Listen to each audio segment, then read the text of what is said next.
Welcome back. আপনাদের সবাইকে স্বাগত জানাচ্ছি। আমি রাসেল। আশা করছি আপনারা সবাই ভালো আছেন, ভালোর দলে আছেন। আমিও ভালো আছি আর ভালোর দলে আছি। নতুন একটা ঘটনায় যাব, নতুন একটা এপিসোডে। আমাদের আজকের এপিসোডের নাম হাফিজ দাদু এবং তার সম্পর্কে আমরা জানবো। যিনি এই ঘটনাটি পাঠিয়েছেন তার সম্পর্কেও আমরা এটার মধ্যে জানতে পারবো এবং সেই সাথে আপনারা যারা কমেন্ট করছেন আপনাদেরকে অসংখ্য ধন্যবাদ। আমি দেখছি অনেকেই আমাদের কমেন্ট করছেন এবং আমাদের দেখতে পাচ্ছি নাহিদ আমাদেরকে কমেন্ট করেছেন আমাদেরকে। এছাড়াও দেখতে পাচ্ছি আমাদের অনেকেই আমাদের সঙ্গে এই মুহূর্তে আছেন। রবিবারে যদিও একটু কমই সবাই জয়েন করেন, তারপরে রবিবার আমরা শোটা করি শুধুমাত্র যারা প্রবাসে থাকেন তাদের জন্য। তারা এই সময়টা খুব এনজয় করেন এবং এই কারণে এই শোটা আমরা অফ করতে পারছি না। রায়হান মুর্শিদাবাদ থেকে আমাদের সঙ্গে আছেন, কাতার থেকে আছেন, নামটি লেখেননি।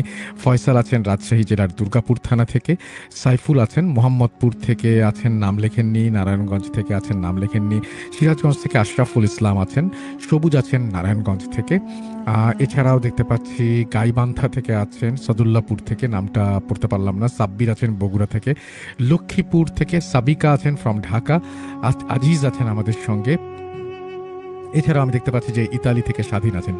এক্সাম চলছে এবং এক্সামে সবার জন্য অনেক অনেক শুভকামনা থাকলো এবং অনেকেই হয়তো আজকে শুনতে পারবেন না, কারণ আমি নিজেও চাই না যে এক্সামের মাঝখানে আপনারা শো শোনেন এবং সেটা উচিত হবে না।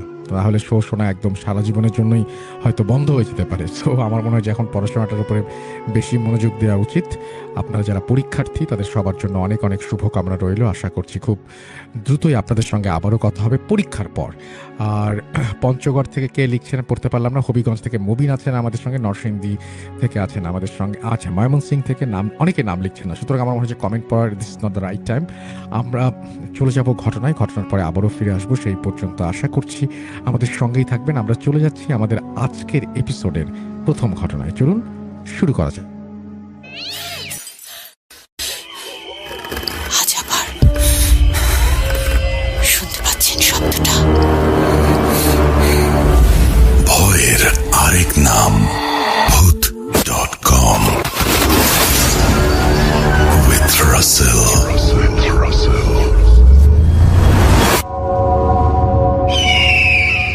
Welcome back. আপনাদের সবাইকে স্বাগত জানাচ্ছি। আমি রাসেল। আশা করছি আপনারা সবাই ভালো আছেন, ভালোর দলে আছেন।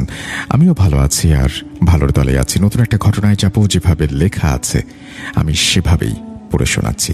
আসসালামু আলাইকুম রাসেল ভাই এবং প্রিয় লিসেনার্স। আশা করি সবাই ভালো আছেন, ভালোর দলে আছেন। আল্লাহর রহমতে আমিও ভালো আছি। আমার নাম সাকিব, জেলা যশোর, উপজেলা শার্শা। এরপরে তিনি তার মোবাইল নাম্বার শেয়ার করেছেন, সেটি আমি পড়ে শোনাচ্ছি না। তারপরে তিনি লিখছেন, আমি 2020 সাল থেকে ভূত.com-এর একজন নিয়মিত শ্রোতা এবং আপনার একজন ভক্ত। ভূত.com না শুনে রাতে ঘুম হয় না। এটা আমার ঘুমের ঔষধ হিসেবে কাজ করে। বেশি কথা না বাড়িয়ে সরাসরি ঘটনায় চলে যাই। ঘটনাটি আমার নানুর ভাবির। বারবার একই নাম ব্যবহার করায় একটি ছদ্মনাম দিয়ে বলছি। ছদ্মনাম আমেনা। আমি নানুর মুখ থেকে এই সত্য ঘটনাটি শুনেছি। ঘটনাটি আপনাদের বোঝার জন্য দুই ভাগে ভাগ করে দিচ্ছি। প্রথমবার ঘটনা লিখছি, কোনো ভুল ত্রুটি হলে ক্ষমা সুন্দর দৃষ্টিতে দেখবেন। ঘটনা 1। আনুমানিক 1950 সালের কোনো একটা দিনে আমিনার বোনের একটি কন্যা সন্তান হয়। হঠাৎ করে কন্যা সন্তানটি 5 দিনের মাথায় মারা যায়। ছোট্ট নবজাতক শিশুটিকে বাড়ি থেকে একটু দূরে রাস্তার ধারে বাঁশবাগানে দাফন করা হয়।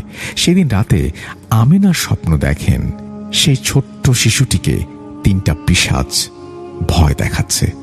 সেই সময় রাস্তা দিয়ে একজন দরবেশ যাচ্ছিল, যার পরনে জুব্বা, মুখে দাড়ি, চুল বড় বড়, চেহারা ভালো করে দেখা যাচ্ছিল না।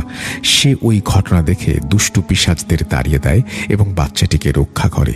এই ঘটনার পর থেকে আমেনার কাছে ওই দরবেশ থাকতে শুরু করে এবং সব জায়গায় আমেনা তাকে দেখতে পায়, যার ব্যাখ্যা আমি খুঁজে পাইনি।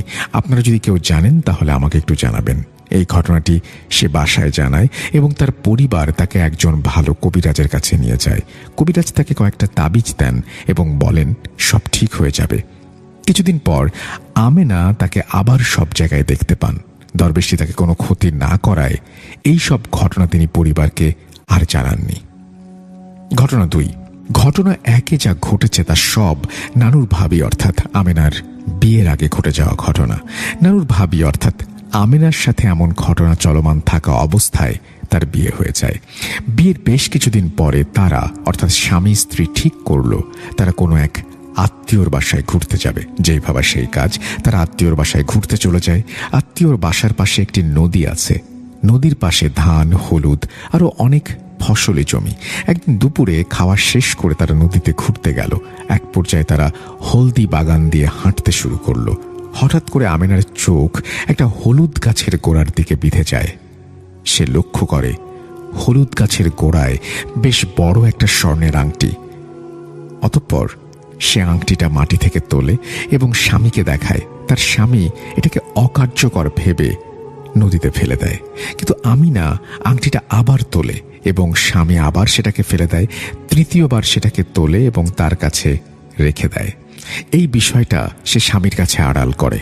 অতঃপর আমেনা আংটিটা নিয়ে তার কাছের একজন স্বর্ণকারের কাছে যায় এবং জানতে পারে আংটিটা স্বর্ণের। তৎক্ষণাৎ সে বাড়ি এসে তার স্বামীকে জানায় এবং সিদ্ধান্ত নেয় আংটিটা ভেঙে তার স্বামীর জন্য কিছু একটা বানিয়ে দেবে। সেই রাতে আমেনা স্বপ্ন দেখে, স্বপ্নে কেউ একজন তাকে বলছে এই আংটিটা কখনো না ভাঙতে, সবসময় নিজের কাছে রাখতে, ভাঙলে বড় ক্ষতি হয়ে যাবে। তারপর থেকে আমেনার স্বামীর কাছে আংটিটা সবসময় থাকতো। এই ঘটনার পরে আমেনা ওই দরবেশকে আর কখনো দেখতে পায়নি, যার ব্যাখ্যা তারা কখনো খুঁজে পায়নি। আংটিটা তার কাছে থাকা অবস্থায় তারা দেখতে দেখতে ধনী হয়ে যায়। যে ব্যবসাতেই তারা টাকা লাগাতো সেই ব্যবসাতেই লাভ ছাড়া কখনো লোকসান হতো না। আমার নানু ভাই মারা গেছেন 30 বছর, কিন্তু আমার নানুর ভাবি এখনো বেঁচে আছেন। কিন্তু তিনি জানেন না সেই আংটিটা কোথায়, তার স্বামী কোথায় রেখে গেছে। হয়তো এটা কোনো ভয়ের ঘটনা না, কিন্তু এটা সত্য ঘটনা। সেই দরবেশ সেই আংটি কোথা থেকে হুট করে এসে আবার হুট করে চলে যায়, কারো জানা থাকলে একটু জানাবেন। এখানেই শেষ করছি আমার ঘটনা। আমার সত্য ঘটনাটি ভালো লাগলে আপনি সবার সাথে শেয়ার করবেন। আমার কাছে আরও কিছু ঘটনা রয়েছে, পরে সময় পেলে সেগুলো ভূত.com-এ পাঠিয়ে দেব। ধন্যবাদ রাসেল ভাইকে, ধন্যবাদ সকল লিসেনারকে। আসসালামু আলাইকুম, আল্লাহ হাফেজ। এই বলেই তিনি তার ঘটনা শেষ করেছেন। আশা করছি ঘটনাটি আপনাদের ভালো লেগেছে। যদি ভালো লাগে অবশ্যই আমাদের জানাবেন। আমরা চলে যাব আমাদের পরবর্তী ঘটনায়। আজ আবার শুনতে পাচ্ছেন শব্দটা? ভয়ের আরেক নাম ভূত.com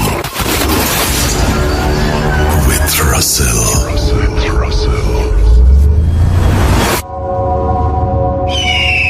ওয়েলকাম ব্যাক। আপনাদের সবাইকে স্বাগত জানাচ্ছি আমি রাসেল। আশা করছি আপনারা সবাই ভালো আছেন, ভালোর দলে আছেন। আমিও ভালো আছি আর ভালোর দলে আছি। নতুন একটা ঘটনায় যাব, যেভাবে লেখা আছে আমি সেভাবেই পড়ে শোনাচ্ছি। প্রিয় রাসেল দা, আমি সৃজন তালুকদার।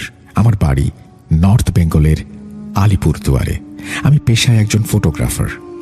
আমার নিজের একটা স্টুডিও আছে আর আমার সাথে কাজ করে আমার ভাই ঋষি। আমাদের কাজের চাপ বেশিরভাগ সময়ই রাত পর্যন্ত গড়ায়। অনেক দিনই আমরা রাত 1টা, 2টা, কখনো বা 2:30 পর্যন্ত একসাথে বসে কাজ করি। ঠিক তেমনই একটা রাত 13 ডিসেম্বর, সেদিনও আমরা রাত 1:30 পর্যন্ত কাজ করেছিলাম। তারপর ঋষি বাড়ি চলে যায় আর আমি একা স্টুডিওতে বসে কাজ করতে থাকি। হঠাৎ রাত 2টা নাগাদ আমার ফোনটা বেজে ওঠে। ফোনটা করেছিল ঋষির মা। গলায় আতঙ্ক, ঋষির খুব কষ্ট হচ্ছে, তুমি একবার তাড়াতাড়ি বাড়ি আসো। আমি এক মুহূর্ত দেরি করিনি। বাড়িতে পৌঁছে যা দেখলাম আজও ভুলতে পারবো না। ঋষি শ্বাস নিতে পারছে না, গলায় হাত দিয়ে কেমন যেন ছটফট করছে, চোখ দুটো ভয়ে বড় হয়ে গেছে। আমরা দেরি না করে ওকে হাসপাতালে নিয়ে গেলাম, কিন্তু অদ্ভুতভাবে হাসপাতালে পৌঁছানোর কিছুক্ষণ পরেই ঋষি আবার স্বাভাবিক হয়ে যায়। ডাক্তাররা কিছু বুঝতে পারেনি। 2 দিন পর সবকিছু যেন আগের মতো হয়ে গেল। আমরা আবার কাজ শুরু করলাম, কিন্তু আমরা কেউ জানতাম না এটা ছিল শুধু শুরু। 20 ডিসেম্বর আমাদের একটা নেপালি বৌদ্ধ বিয়ের শ্যুট ছিল। আলিপুরদুয়ার থেকে প্রায় 1 ঘন্টা দূরত্বে। সবকিছু ঠিকঠাক ছিল, লাইট, ক্যামেরা সব। কিন্তু হঠাৎ একটা জিনিস চোখে পড়ল। সেই বিয়েতে থাকা একজন লামা, প্রধান বৌদ্ধ পুরোহিত, তিনি বারবার ঋষির দিকে তাকিয়েছিলেন। তার চোখে ছিল অদ্ভুত এক দৃষ্টি, যেন তিনি কিছু একটা দেখতে পাচ্ছেন যা আমরা কেউ দেখতে পাচ্ছিলাম না। বিয়ে শেষ হওয়ার পর তিনি আমাদের আলাদা করে ডাকলেন। আমরা ওনার কাছে যেতেই উনি ধীরে কিন্তু স্পষ্ট গলায় বললেন, ওর ওপর একটা ছায়া পড়েছে, খুব খারাপ। আমরা প্রথমে বিষয়টা হালকাভাবে নিয়েছিলাম, কারণ তিনি আমাদের থেকে কোনো টাকা পয়সা চাননি, যোগাযোগ করতে পারি এমন কোনো ব্যবস্থাও করেননি, শুধু সতর্ক করে দিয়েছিলেন। কিন্তু কয়েকদিন পর থেকেই সবকিছু বদলে যেতে শুরু করলো। প্রতিদিন সকালে ঘুম থেকে উঠে ঋষির সারা শরীরে অসহ্য ব্যথা, হাত পা নাড়াতে কষ্ট, আর তার থেকেও ভয়ঙ্কর ওর শরীরে হালকা আঁচড়ের দাগ, যেগুলোর কোনো ব্যাখ্যা ছিল না। দিন যত যাচ্ছিল ওর অবস্থা তত খারাপ হচ্ছিল। একদিন রাতে হঠাৎ আবার একই ঘটনা। ঋষি শ্বাস নিতে পারছে না আর নিজের গলাটা নিজে চেপে ধরেছে। আমরা সবাই আতঙ্কিত। ঋষির বাঁ এক জায়গা থেকে জল পড়া এনে ওর গায়ে ছিটিয়ে দিলেন। অদ্ভুতভাবে ঋষি কিছুক্ষণ পর শান্ত হয়ে ঘুমিয়ে পড়ল। কিন্তু সমস্যা তখনও শেষ হয়নি। রাত হলেই ওর গলা বদলে যেত, কথা জড়িয়ে যেত, শ্বাস নিতে কষ্ট হতো। শেষে ওকে নিয়ে যাওয়া হয় এক শ্মশান কালী মন্দিরের কালী পূজারীর কাছে। সেখানে গিয়ে যা জানা গেল তা শুনে আমাদের শরীর ঠান্ডা হয়ে গিয়েছিল। একজন কবিরাজ একটি জিন ডেকেছিল, আর সেই জিন অন্য কারো কাছে যাওয়ার পথে ঋষির ওপর ভর করে, কারণ সেই সময় ঋষি ভুল জায়গায় ভুল সময়ে উপস্থিত ছিল। উনি বললেন, আমি এটা সরাতে পারবো না, এটা শুধুমাত্র কোনো কবিরাজই পারবেন। তারপর শুরু হলো আমাদের আসল খোঁজ। অনেক খোঁজার পর আমরা আসামের ধুবড়িতে একজন কবিরাজের সন্ধান পেলাম। আমরা সেখানে গেলাম। ওনাকে দেখেই মনে হলো এই মানুষটার মধ্যে কিছু আলাদা আছে। সব শোনার পর উনি বললেন, আমি নিজেই তোমাদের বাড়িতে গিয়ে এটা ঠিক করব। কয়েকদিন পর তিনি ঋষিদের বাড়িতে এলেন। একটা ঘর বন্ধ করা হলো, মাটিতে গোল করে দাগ কেটে ঋষিকে সেই বৃত্তের মাঝখানে বসানো হলো। তারপর শুরু হলো দোয়া কালাম। প্রথমে সব স্বাভাবিকই ছিল, কিন্তু ধীরে ধীরে ঘরের পরিবেশ বদলে যেতে লাগলো। হাওয়া ভারী, শ্বাস নিতে কষ্ট। অনেকক্ষণ পর তিনি হঠাৎ ঋষির বুড়ো আঙুল শক্ত করে চেপে ধরলেন আর জোরে জোরে সব পড়তে বললেন। হঠাৎ ঋষির শরীর কেঁপে উঠল, আর তারপর একটা অচেনা কর্কশ গলা ভেসে এলো, আমার শরীর পুড়ে যাচ্ছে, আমাকে ছেড়ে দে, এই ধরনের। আমরা কেউ কথা বলতে পারছিলাম না। কবিরাজ চিৎকার করে বললেন, তুই কে, কেন এসেছিস? উত্তর এলো, আমাকে চালান করা হয়েছে, আমি অন্য জায়গায় যাচ্ছিলাম, ও আমার পথে এসে পড়ে, তাই ওর উপর চেপে বসেছি। তারপর শুরু হলো এক ভয়ানক তর্ক। অনেকক্ষণ পর কবিরাজ বললেন, এখনই চলে যা। কিছুক্ষণ চুপ থাকার পর বলল, ঠিক আছে, আমি চলে যাব। কবিরাজ আবার বললেন, প্রমাণ কর। উত্তর এলো, বাড়ির পেছনের আম গাছের একটা ডাল ভেঙে দিয়ে যাব। এরপরই কবিরাজ হঠাৎ ঋষির হাতের আঙুলটি ছেড়ে দিলেন। ঋষি সাথে সাথে নিস্তেজ হয়ে পড়ল, আর ঠিক তখনই বাইরে থেকে স্পষ্ট একটা ডাল ভাঙার আওয়াজ আমাদের শরীর ঠান্ডা করে দিল। ঘরের মধ্যে নীরবতা। কবিরাজ ধীরে বললেন, সব শেষ, ও চলে গেছে। সেদিনের পর থেকে ঋষির আর কোনো সমস্যা হয়নি, কিন্তু আজও রাতের নীরবতায় সেই ডাল ভাঙার শব্দটা আমার কানে বাজে।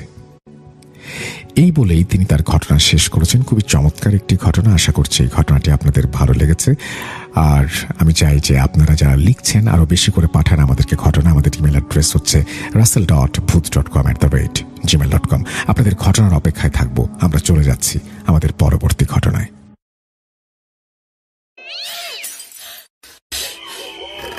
আজ আবার শুনতে পাচ্ছেন শব্দটা?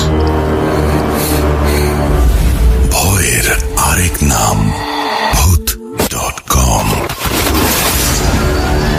with Russell.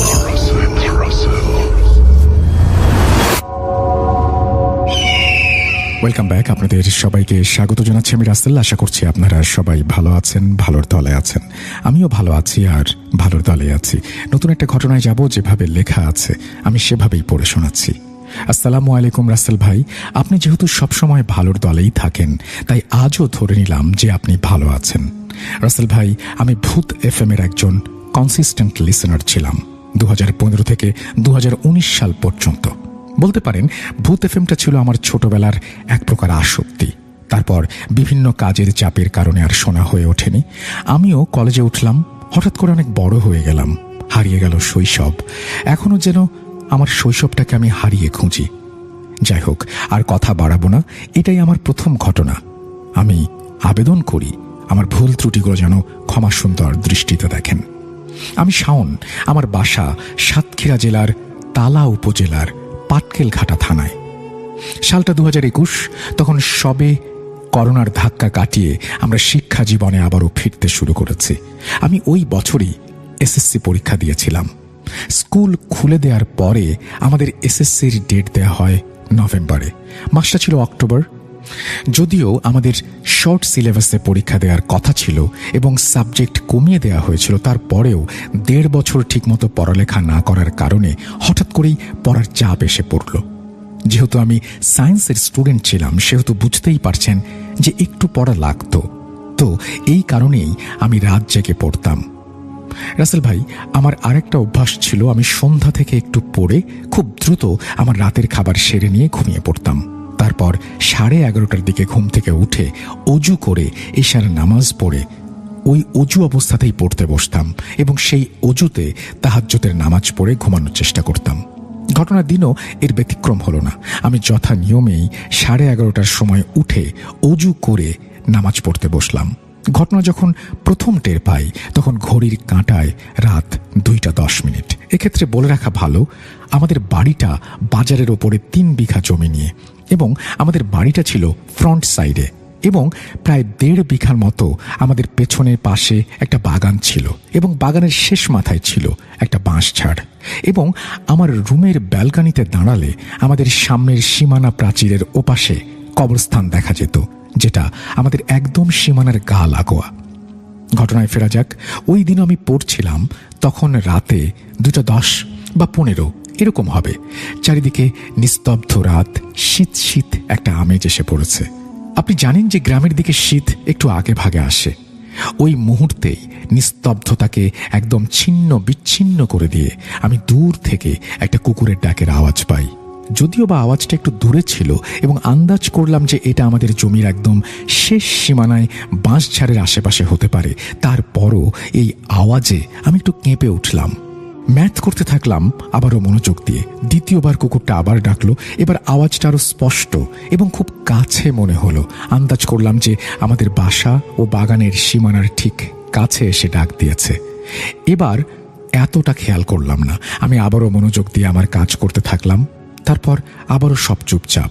প্রায় বেশ কিছু সময় পর, আমার ঠিক খেয়াল নেই কতক্ষণ হবে, 5 থেকে 6 বা 10 মিনিট হতে পারে, কুকুরটা আবারও ডেকে উঠল এবং আমি পুরো লাফিয়ে উঠলাম, কারণ এবারে ডাকটা দিল ঠিক আমার পড়ার ঘরের রুমের জানালার কাছ থেকে। তখনও মাথায় এটা আসেনি যে কোনো প্যারানর্মাল কিছু ঘটছে। একটু ভয় পেলেও ভেতরে রোমাঞ্চ কাজ করতে শুরু করে। আউট অফ কিউরিওসিটি আমি সাথে সাথে ব্যালকনির দরজা খুলে ব্যালকনিতে গিয়ে দাঁড়ালাম। কিছু একটা দেখতে পাবো, কিছু একটা ঘটবে এই আশায়।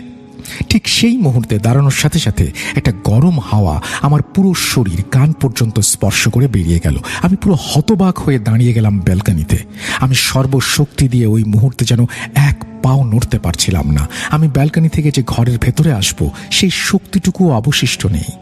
জানি না কেন এমনটা হয়েছিল, ভয়ে নাকি অন্য কোনো কারণে। ঘটনাটা এত দ্রুত আমার সাথে ঘটেছিল যে ঘটনার আকস্মিকতায় আমি কুকুরটার কথা ভুলে গিয়েছিলাম প্রায়। আমি আবারও কুকুরটার ডাক শুনতে পাই, কিন্তু এবার এটা ছিল আমার প্রাচীরের ওপাশে। আশ্চর্যের কথা হচ্ছে, ওই কয়েক মুহূর্তের ব্যবধানে কুকুরটার প্রাচীর টপকানো কোনো মতেই সম্ভব ছিল না। আমাদের প্রাচীর, বাড়ির গেট যথেষ্ট উঁচু ছিল। লাফিয়ে পার হতে গেলেও কিছুটা সময় প্রয়োজন। আমাদের ঘর থেকে প্রাচীরের দূরত্ব ছিল। আমি আগেই বলেছি যে আমার ব্যালকনি থেকে কোনাকুনি কবরস্থান দেখা যায়। কিছুক্ষণ পরে কুকুরটা আবার ডেকে উঠল। এবার ডাকটা আসলো কোনাকুনি কোনো একটা জায়গা থেকে। আমি বুঝতে পারলাম ডাকটা এসেছে কবরস্থানের ভেতর থেকে। তারপর সব চুপচাপ। আমি যেন হঠাৎ করে হুঁশ ফিরে পেলাম। দ্রুত রুমে এসে দরজা বন্ধ করে দিলাম। আর রাতে ঘুম এবং পড়া আমার কিছুই ঠিক মতো হলো না। আমি যতটা ভয় গত রাত্রে পেয়েছিলাম তার থেকে বেশি ভয় পেলাম পরদিন সকালে। ওই পরদিন সকালে উঠে আব্বু আম্মু কাউকে কোনো ঘটনা খুলে বলিনি, কারণ তারা রাগ করবেন। আমি সকালে নাস্তা করে একটু সামনের দিকে বাজারে বের হতে হাঁটলাম। ওই সময় আমার এক হাফিজ দাদুর সাথে আমার দেখা হলো। ওনার কাছে যে জিন ছিল এবং উনি যে জিন চালান করতেন এবং বিভিন্ন কুফরি কালাম কাটাতেন সেটা আমি জানতাম। উনিও আমাকে অনেক ভালোবাসতেন, এখনও আমাকে অনেক ভালোবাসেন। আমি ওনার সামনে গিয়ে দাঁড়াতেই উনি কিছু সময় আমার দিকে তাকিয়ে থাকলেন, তারপর একটু মুচকি হেসে বললেন, এতটা কৌতূহল কি ভালো? রাতের দুইটা রূপ আছে, একটা খুব সাধারণ রূপ আর একটা খুব ভয়ঙ্কর। তুমি কাল রাতে যেটা করেছ সেটা ঠিক করনি। তুমি রাতের ভয়ঙ্কর রূপের একটা ঝলক দেখেছ মাত্র। এসো আমার কাছে এসো, তোমাকে ঝেড়ে দেই। আমি অবাক হয়ে কিছু না বলে ওনার কাছে গেলাম। উনি বেশ কিছু সময় ধরে আমাকে ঝাড়ফুঁক করলেন। উনি বললেন যে, কৌতূহলটা তুমি কালকে দেখিয়েছ, এটা আর দেখাতে যেও না। আমি জিজ্ঞেস করলাম, হুজুর আপনি জানলেন কিভাবে? হুজুর কিছু না বলে মুচকি হাসলেন আর বললেন, এটা তোমার না জানলেও চলবে। তারপর জিজ্ঞেস করলাম, ওটা কি ছিল কাল রাতে? তিনি বললেন, তোমাদের বাড়ির ওপর দিয়ে জিন চলাচলের রাস্তা আছে, তোমাদের বাড়ির অতীত সম্পর্কে একটু খোঁজ নিও।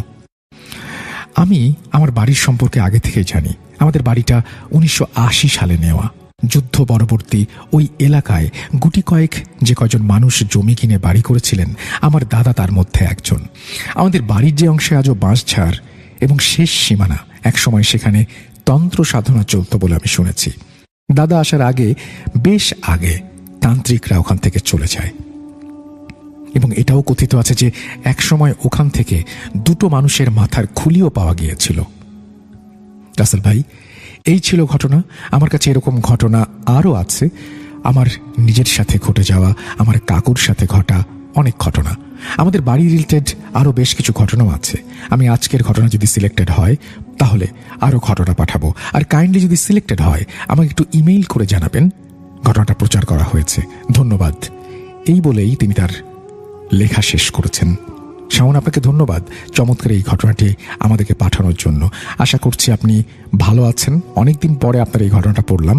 আপনি পরবর্তী ঘটনাগুলো খুব দ্রুত পাঠিয়ে দেবেন বলে আমি আশা করি। আমরা চলে যাব আমাদের পরবর্তী ঘটনায়।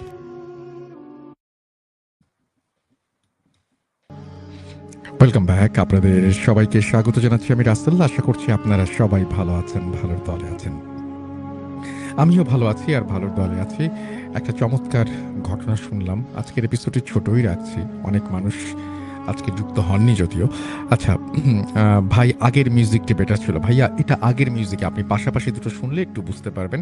আর না হলে আপনি দুটো মিউজিক একসাথে আমাকে একটু ইমেল করে দিন যে এটা চাই এটা চাই না, তাহলে আমি বুঝতে পারবো। কারণ আমি আসলে বুঝতে পারছি না যারা এই কথাটা বলেন তারা আসলে কোন মিউজিকের কথা বলেন। সিং চৌধুরী আমাদের সাথে আছেন, মামুন কুয়েত থেকে আমাদের সঙ্গে আছেন, আমাদের সঙ্গে আছেন জুনায়েদ সিলেট থেকে, সিরাজগঞ্জ উল্লাপাড়া থেকে নাম লেখেননি, ব্রাহ্মণবাড়িয়া থেকে সৌরভ আছেন, আমি হাফিজ ওমান থেকে বলছি।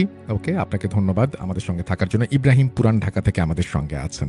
আমাদের সঙ্গে আছেন বগুড়া থেকে জনি, রমজান আছেন লিবিয়া থেকে, আমাদের সঙ্গে নারায়ণগঞ্জ থেকে আছেন আবু সাইদ, বগুড়া থেকে আছেন জনি, গাইবান্ধা থেকে আছেন জনি।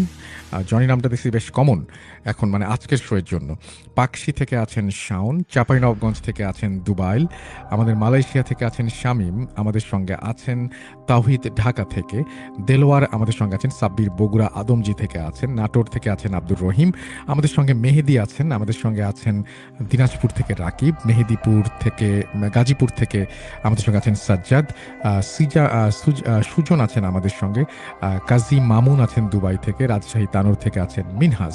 আপনারা যারা এতক্ষণ পর্যন্ত আমাদের সঙ্গে ছিলেন, আজকের এই শোটি শুনলেন, তাদেরকে অসংখ্য ধন্যবাদ। আপনারা মিউজিক নিয়ে যেটা বলেন, আমরা সত্যিই আমি বুঝতে পারি না আসলে যে কোন মিউজিকের কথা বলছেন। আসলে এক্স্যাক্টলি যদি কোনো মিউজিক আপনি পছন্দ করে থাকেন বা সেই মিউজিকের কথা বলে থাকেন, আমাদের যেটা আগে বাজানো হতো সেটাই আমরা আবারও আপনাদেরকে শোনাচ্ছি। এখন যদি অন্য কিছু আপনাদের মনে হয়ে থাকে তাহলে সেটা আমাকে অবশ্যই জানাবেন। আমাদের দুটা মিউজিক আছে, আমরা দুই ধরনের মিউজিক প্লে করে থাকি, এইটা এবং আরও একটা, এবং দুটোই আপনারা কিন্তু আমাদের রেগুলার শো ভূত.com এ গেলেই পেয়ে যাবেন। আমাদের সাথে নারায়ণগঞ্জ থেকে আছেন আফরান, আমাদের সঙ্গে চাঁদ আছেন, আমাদের সঙ্গে আছেন টাঙ্গাইল থেকে আবির সহ আরও অনেকে যারা এতক্ষণ পর্যন্ত শুনলেন দেশে এবং দেশের বাইরে থেকে। তাদের সবাইকে অসংখ্য ধন্যবাদ আমাদের সঙ্গে আসার জন্য, আমাদের সঙ্গে থাকার জন্য এবং আজকের এই ভয়ঙ্কর মুহূর্তগুলো একসাথে ভাগ করে নেওয়ার জন্য। আপনারা সবাই ভালো থাকবেন, ভালোর দলে থাকবেন। আবারও ফিরে আসবো মঙ্গলবারে লাইভে, এবং তখন আমাদের সঙ্গে থাকবেন একজন অতিথি। যারা মঙ্গলবারে জয়েন করতে চান বা অংশগ্রহণ করতে চান তারা কিন্তু ইমেলের মাধ্যমে জানাতে পারেন যে আপনি আমাদের শোতে আসতে চান সরাসরি। ইকবাল সৌদি আরব থেকে আছেন আমাদের সঙ্গে। এবং আপনারা যারা ঘটনা পাঠাতে চান, সামনে আমাদের 2 মিলিয়ন হবে, ঈদের মাস চলে আসলো, এই যে মে মাস মানেই ঈদের মাস, সুতরাং আপনারা আপনাদের ঘটনা পাঠাবেন, দেরি করবেন না। আমাদের ইমেল অ্যাড্রেস হচ্ছে russell.booth.com@gmail.com। আপনার নাম, ঠিকানা এবং ফোন নাম্বার সহ আপনার জীবনে ঘটে যাওয়া বা আপনার জানা সেরা ঘটনা লিখে পাঠিয়ে দিন আমাদের কাছে। ঘটনার শুরুতে অবশ্যই উল্লেখ করুন ঘটনাটি আপনি স্টুডিওতে এসে শেয়ার করতে চান নাকি আপনি চান আপনার ঘটনা আমরা পড়ে শোনাই। আপনারা আপনাদের মূল্যবান সময় দিয়ে শোনেন বলেই, আপনারা আপনাদের জীবনের সবচেয়ে মূল্যবান মুহূর্তগুলো আমাদেরকে দেন বলেই আমরা সবসময় চেষ্টা করি আপনাদের মতো করে এবং আমাদের এই শোটাকে আরও চমৎকারভাবে কীভাবে উপস্থাপন করা যায় সেই চেষ্টা করতে। সো যে কোনো মতামত, যে কোনো ধরনের আপনাদের চাওয়া পাওয়া আমাকে জানিয়ে দেবেন ইমেলের মাধ্যমে। আজকের মতো বিদায় নিচ্ছি, আল্লাহ হাফেজ।